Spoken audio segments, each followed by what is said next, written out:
نعم، معي مدرب سعيد جدا بعد السعادة التي أبداها في المباريات الأخرى، خصوصا العام الماضي في طوكيو. هو مرة أخرى سعيد هنا في أبو ظبي بتتويج فريقه باللقب الثامن منذ مجيئه.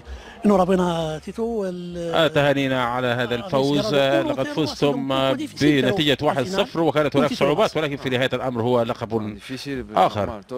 نعم، كل المباريات هي صعبة، ولكن أعتقد أننا قدمنا مباراة رائعة جدا اليوم. منذ البداية قرأنا جيدا هذه المباراة واستحوذنا على الكرة بشكل جيد.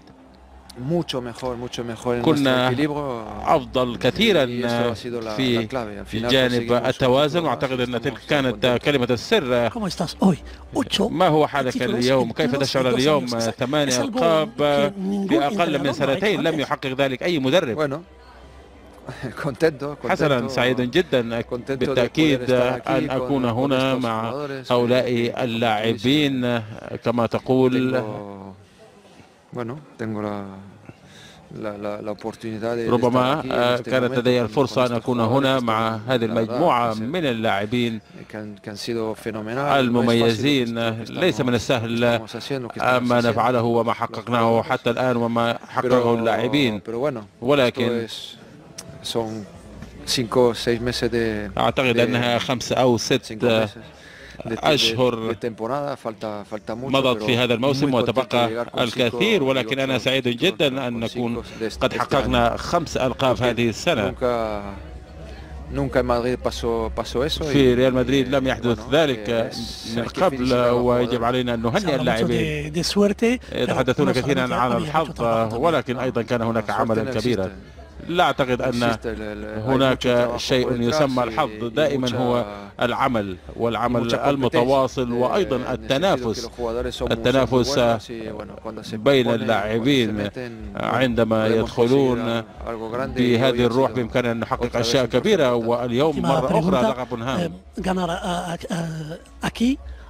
أعتقد أن الفوز هنا قبل مباراة مهمة جدا كمباراة الكلاسيكو. كيف هو حال الفريق؟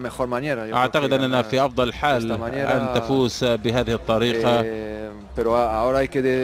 ولكن الآن يجب علينا فقط أن نستمتع بهذه اللحظة، وسنسافر وبعد ذلك سنفكر في مباراة الكلاسيكو. شكرا جزيلا.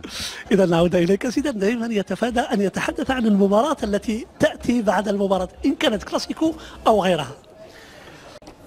وربما هذا هو سبب نجاح زين الدين زيدان، يركز على الهدف القادم، على المباراة القادمة. طبعا أرقامه كبيرة جدا، وكابتن محمد بوتريكا تحدث عن أن الألقاب التي حرزها زين الدين زيدان في كل 3 أشهر، بالتحديد محمد 89 يوم، وحد الآن 712 يوم. فاز مرتين بدوري الأبطال، مرتين بكأس العالم للأندية، مرتين بكأس السوبر الأوروبي، مرة بالدوري الإسباني بعد غياب 5 أعوام بالنسبة لريال مدريد، ومرة بكأس السوبر الإسباني أيضا بعد بالطبع تقريبا 4 أعوام كانت مع جوزيه مورينيو، كانت مع برشلونة مرة أخرى ذهابا وإيابا.